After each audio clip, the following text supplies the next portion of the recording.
Hi, I'm Marty Nemko. Donald Trump held the highest office in America, and Kamala Harris holds the number 2 spot, yet they have obviously very different views. I've stitched together some of their popular quotes, a few times adding a connective, which I denote in italics. The quote conversation starts, as it often does, with points of relative agreement, but things heat up. Trump says, "Show me someone without an ego and I'll show you a loser." Harris says, "I will agree that assertiveness helps. You never have to ask anyone permission to lead. When you want to lead, you lead." Trump says, "Not everyone should be a leader, but it helps to watch, listen, and learn. You can't know it all by yourself." Harris says, "I always think about the people who came before and paved the way for me to get where I am today, from Rosa Parks to Shirley Chisholm to Congressman John Lewis." Trump says, "Politicians, one of the key problems today is that politics is such a disgrace. People who are good don't go into government." Harris says, "Black women, who are too often overlooked, but so often prove that they are the backbone of our democracy." Trump says, "I try to not overlook anyone of quality. I choose my teachers carefully, very carefully. I'm extremely cautious of the people with whom I spend my time and to whom I listen." Harris says, "To that end, Howard University very directly influenced and reinforced my sense of being and meaning and reasons for being." Trump says, "I like to focus on the practical. Do not spend too much time planning or trying to anticipate or solve problems before they happen.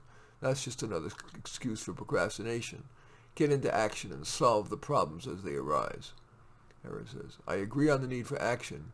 We'll need to work, organize, and vote like never before." Trump says, "Yes, but we differ on what to work toward. The more government takes in taxes, the less incentive that people have to work.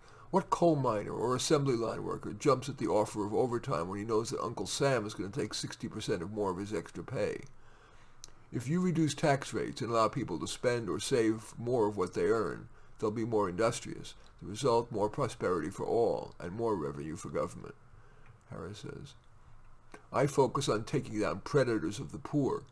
I took down the biggest banks and helped take down," by the way, that was one of my connectives. "I focus on taking down predators of the poor," but her quote is, "I took on the biggest banks and helped take down one of the biggest for-profit colleges. I know a predator when I see one."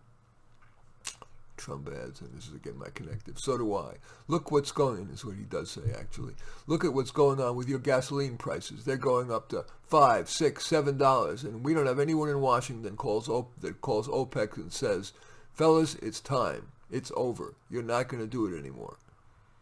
Harris says, and this is again my interjection, "I too love America, especially that," and this is where her quote actually starts, "that I too love America, especially that our democratic institutions that protect our fundamental ideas, freedom of religion, and the rule of law, protection from discrimination based on national origin, freedom of the press, and a 200-year history as a nation built on immigrants." Trump says, "I want good people to come here from all over the world, but I want them to do so legally. Those people who take advantage of the system and come here illegally should never enjoy the benefits of being a resident or a citizen of this nation." Harris says, "Black people have been treated as less than human in America. Because our country has never fully addressed the systemic racism that has plagued our country since its earliest days. Every issue is a black woman's issue, and black women's issues are everyone's issues. It is the duty of every American to fix it. No longer can some wait on the sideline hoping for incremental change. In times like this, silence is complicity." Trump says, and he's changing the topic here, "The debt limits have to come down. We have to create jobs, and we have to create them rapidly, because if we don't, things are just going to head in a direction it's going to be almost impossible to recover from. Politicians don't care much about what things cost. It's not their money."